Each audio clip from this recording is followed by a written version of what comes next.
Hi, I'm Cassie Cruz, and welcome to this edition of Voices. The purpose of Voices is to give people in a situation or circumstance an opportunity to express their opinion. The topics and people are limitless. This show focuses on the homeless. Today, homeless is a kinder, gentler, more politically correct description of yesterday's bum, vagrant, or hobo. We see homeless people every day, panhandling, standing on street corners with signs, lying on the sidewalks, park benches, and doorways. Are they just lazy or simply victims of a thoughtless system? I was extremely curious to find out just who are they? Where did they come from? How did they become this way? And can they find a way back into society? When you give your spare change, are you actually helping them or hurting them? The purpose of this next half hour is to examine this very disturbing human condition and to hear what the homeless themselves have to say about it. I'm not homeless. Venice is my home. I'm houseless. You know what I mean? I don't have a place to lay down except in the sand. I sleep where it's not a lot of people have. On the streets, in a room, on the streets. I've been on the streets a little more than I have been in the room. Right now, I'm sleeping in the storage bin, or I was anyway. The lady got mad because there were some other people that kept coming around and kept messing up the place, so she kind of kicked everybody out. And now I'm just here or there, you know, wherever I can. Like I said, some nights I go in, you know, if I can make the money, I'll go in. In an alley. In an alley? Yeah. Like, I mean, that's what you do now. You sleep out here. You know, when you don't have anywhere to stay, so you pick a spot you feel safe. No, I'd stay out of the alleys. I sleep like on a lit street, on doorsteps of businesses. That's what the police say to do. That's the safest. They recommend because a lot of people can see you and it's a lot safer, and be near a phone. Just in case if something happens, you can dial 911.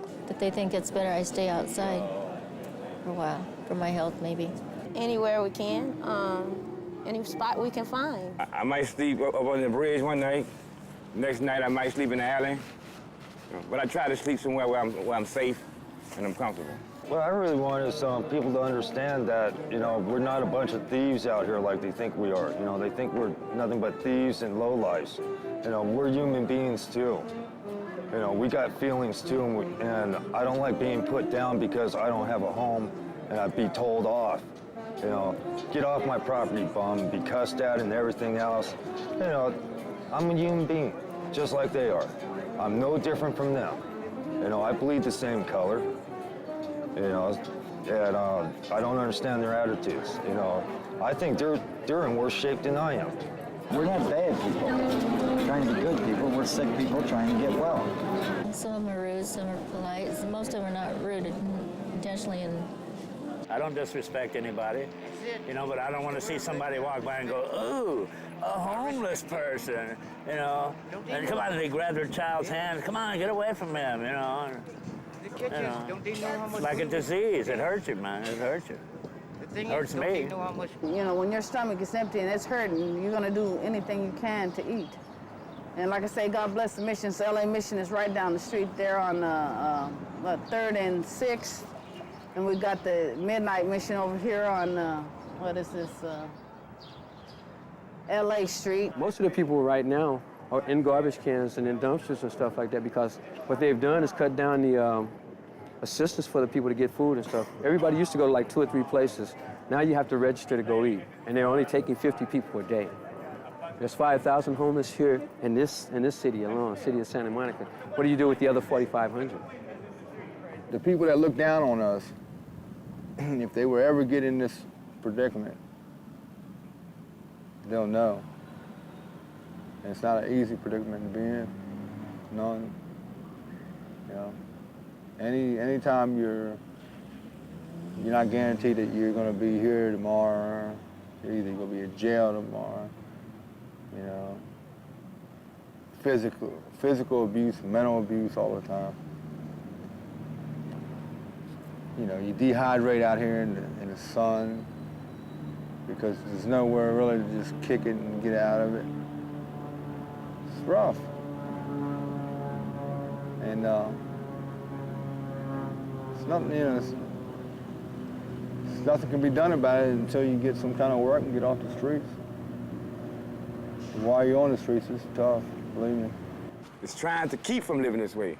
It's trying to stay honest, you know, and not turn into a vicious animal like a lot of people do out here when they come out here. It's hard though, you know. Keep your head up, huh? Yeah. Yeah, it is hard. Not that I know. It really is though. You know, it's like a, people say from day to day, it's like hour to hour, really, you know. It's not from day-to-day basis anymore. It's like from 1 hour to the next hour. You got to try and figure out what you're gonna do, or where you're gonna sleep at, what you're gonna eat. If you're gonna have clean clothes on the day, or you're gonna have dirty clothes on. You know, it's basically, it's a bad situation. And people don't really care. They don't. You know, but then again, you don't need nobody. If you're a grown man, you don't want nobody to care for you. You're supposed to care for yourself. You know? You don't get mad because somebody else don't give you nothing, because they don't have to give you anything. That's why you should work for it. Some of them tell me, why don't you get a job? I say if I could get a job, I would have had one by now. I want to know what you used to do for a living. Just general telephone for 25 years. For how long? 25. You were an operator. What kind of stuff did you do at General Telephone? Just an operator, director in long distance. I like maintenance. I used to work for the city of Lancaster. And I got pregnant and I got laid off. And so I didn't have no one to take care of my daughter, you know, so I had to quit. And then after that, I got in trouble, went to prison. And so I had to give my little girl up. And I've been on the streets ever since. I was a roofer. Paint houses for 21 years. I drove a Metro bus for 6. I was working in a hospital. I was doing housekeeping, and I was working at a plant that was making tortillas, meaning salmon rays. I do just practically anything, really. This is not all I do. I rake yards and everything else, you know. Basically, things other people don't want to do. I'm a veteran. Ever since Reagan cut all my benefits, I've been living on the street for the last 5 years now, almost solid. 5 years on the street. How's that? It's not pleasant. Been stabbed twice, shot at a few times. It's not fun out here. A lot of people think we're lazy when we're just bums. We can't get work because we don't have addresses, no phone numbers.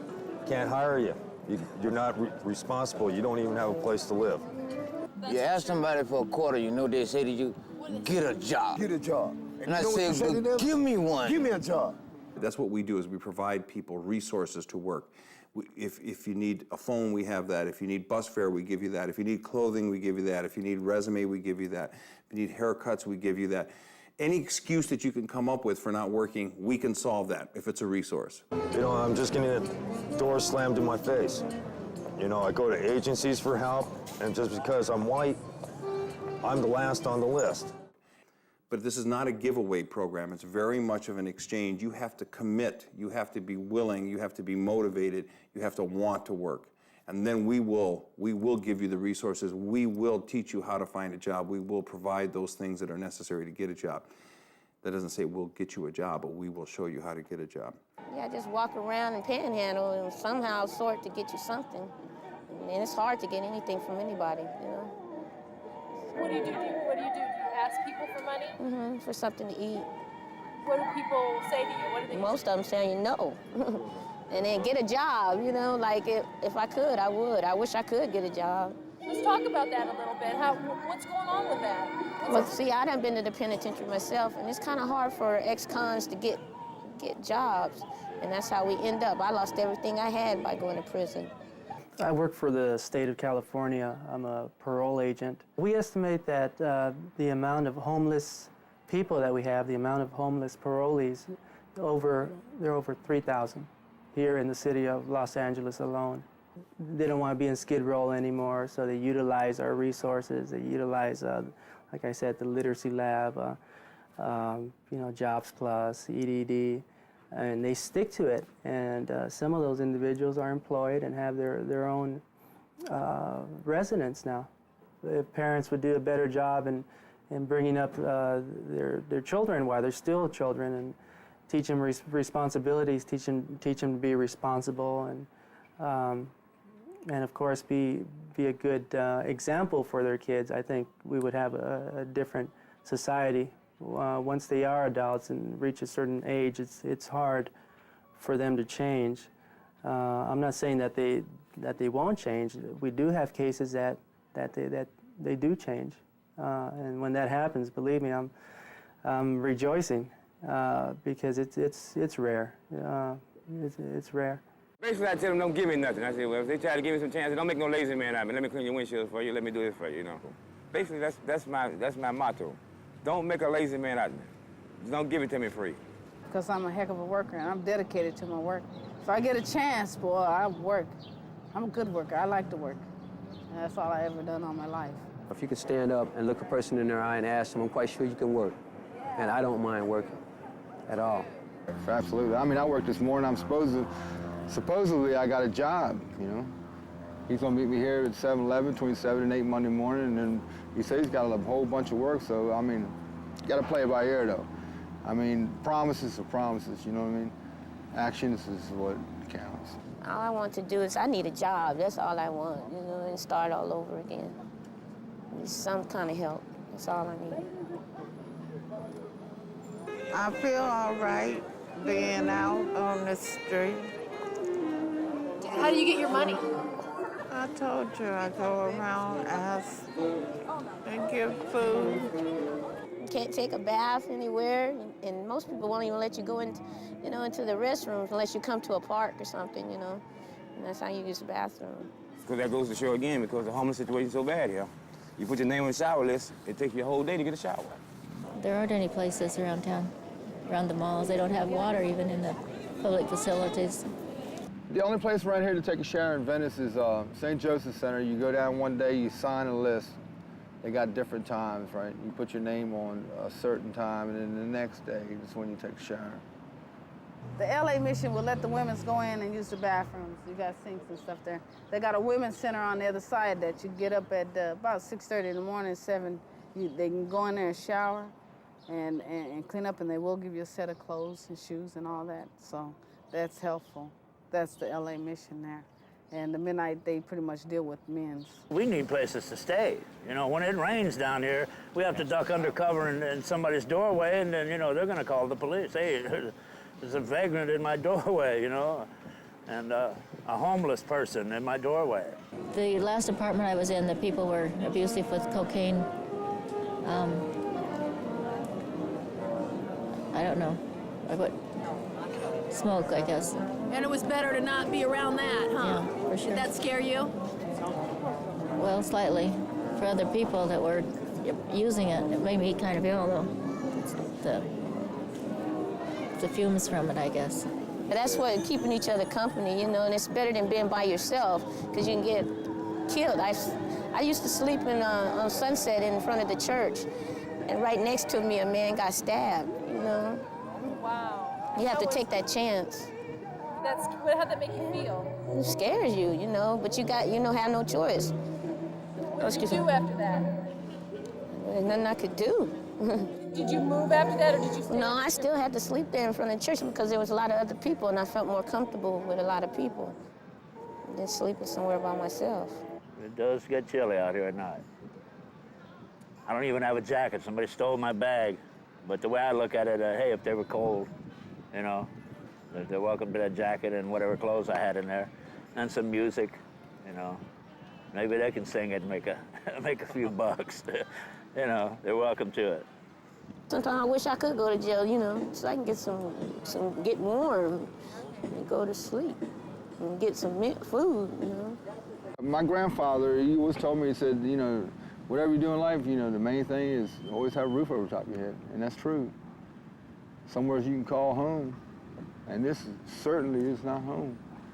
If you got a job and you got a home, you should feel very lucky in this country here. Because there's a lot of people today that's got a home and a job. They won't have it tomorrow. And they'll be right here where I'm at. I talked to my mother in about 1.5 years. I talked to my dad in 5, 6 years, I guess. Oh yeah. Do they know that you don't have a place to live, or you're not really telling them? No, my dad, I wouldn't tell him anyways, and my mother, out of respect for her health, because she's got diabetes and that, I wouldn't tell her. because I wouldn't want her to worry. We never have socialized like a family. A family, like they talk about problems and different things that's going on. Well, you need to have one good friend out here. To tell you the truth, friends ain't no good. Not in this situation here. You don't need no friends. You know, you can have associates, but to be with a lot of people, nah, you don't do that. This is what Nam all about. But everybody say come home and don't worry, be happy. And look at us now. This is a kiss from a man to a I man. want to know, why did I kill all those people at 17 years Because old? we had to, man. It was either that or do or die. I killed a lot of What the people sergeant say? at 17 What the years sergeant old. say? It's either you or them. damn. When the babies walked up, it says, don't search the babies, start shooting them. Kill them. Because if we didn't, they had bombs on them, man.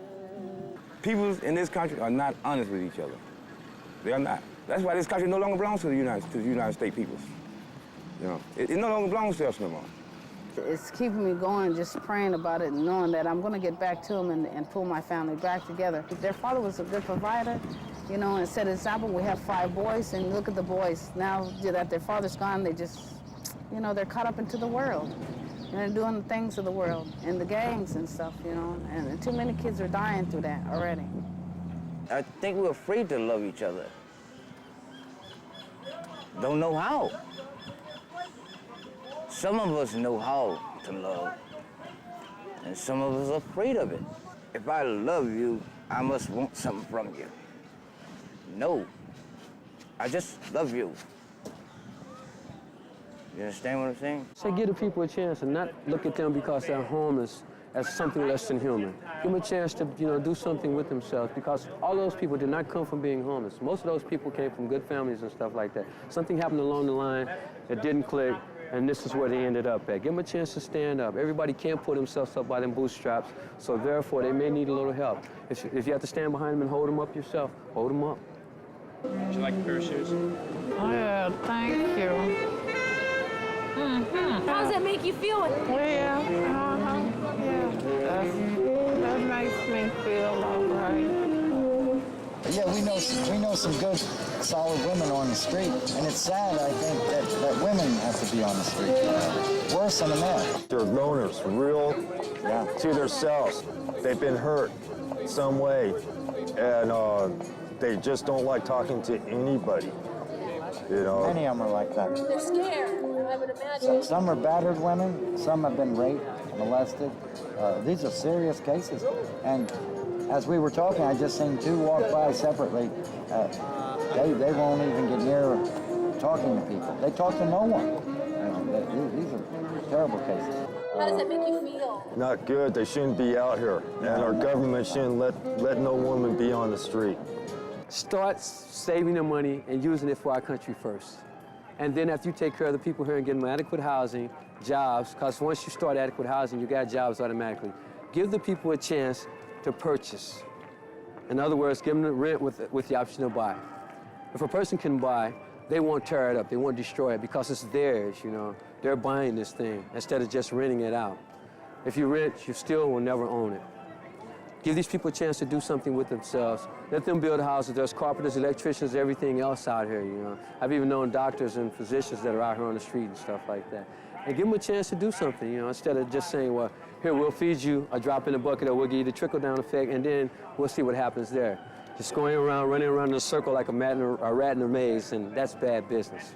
Well, they're building all these places. I've been asking around all these new hotels they're putting up. They say, this is what they say on the streets, that they're putting them up and building them for GR, for the homeless.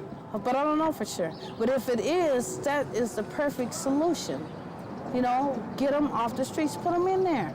I mean, take the GR check and pay for their month's rent. If they don't want to stay in there, then you're not losing no money. You're not giving them the money to go put them on drugs, you know, or to blow it, or drink it up.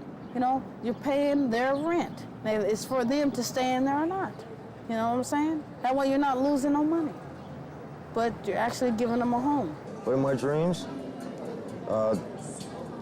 eventually go back to work, get remarried again, raise a family.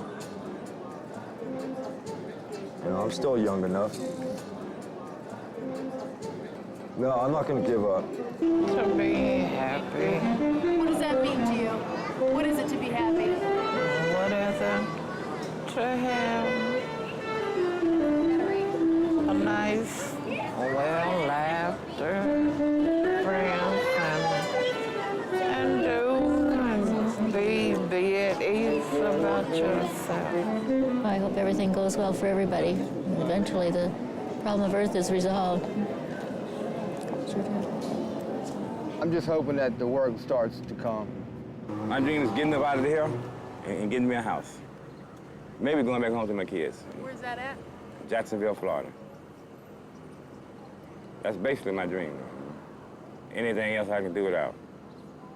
Well, besides the obvious, like world peace, you know, and all this, I'd just like to see everybody have a warm, dry place to sleep. You know what I mean? My personal dream, I'd love nothing better than to be able to sit out here and play my music all day. Having me a home and my little girl and a car and just trying to make something out of myself. I would just love to get a little place off the street and do something I enjoy doing. I love my husband. His name is Moses McWilliam in Canyon City Correctional. I love you. I want us to all get back together and be a family. And I hope that everybody that's looking at this film and looking at these people that's on the streets, hey, open your heart. My dream is to be president, really. To be president? And what would you do if you were president? Give it to the people. Give what to the people? The freedom and liberty that they really deserve. During this last half hour, we've seen and heard what the homeless have to say about their own condition. The majority of them are dysfunctional. Most of the homeless come from a weak or non-existent family unit. Current government programs contribute to their lack of initiative and self-reliance, such as general relief checks, issued once a month for a little over $200. Like welfare, these checks are a simple, short-term solution to a complex and long-term problem. The more children these families have, the more money the government will supply. What kind of message is this system sending? How can the mentally ill who live on the streets benefit from this type of program? These funds can go to more effective programs that tackle homelessness at its roots, primarily the breakdown of the family unit. We can create a workable housing situation where they could work for a place to live. We can encourage self-reliance and responsibility, not government handouts which destroy self-esteem and personal initiative. Homelessness is not an isolated condition. Rather, it's symptomatic of our society's broader miscalculations. Combating homelessness is a complex task. Simple solutions will not work. Handing out money will not work. However, re-examining our values will. Strengthening our family units will. Encouraging and rewarding individual responsibility will. And restructuring our government programs will. Homelessness is a problem that has surfaced after years of denial, ignorance, and neglect. Now is a time to end the notion that it will disappear on its own without the involvement of everyone on one level or another. We must all realize that homelessness is a condition, if left unattended, will eventually reduce the quality of life for us all. Collectively, it is a battle we can win. I'm Cassie Cruz. Thank you for watching. And whatever we're doing, we better do it quickly. He said, I was hungry and you didn't feed me. I was outdoors and you didn't invite me to come in. And he said, I was sick and you didn't come to see about me. So we must get about our Father's business. It's late, but it's not too late. God bless you.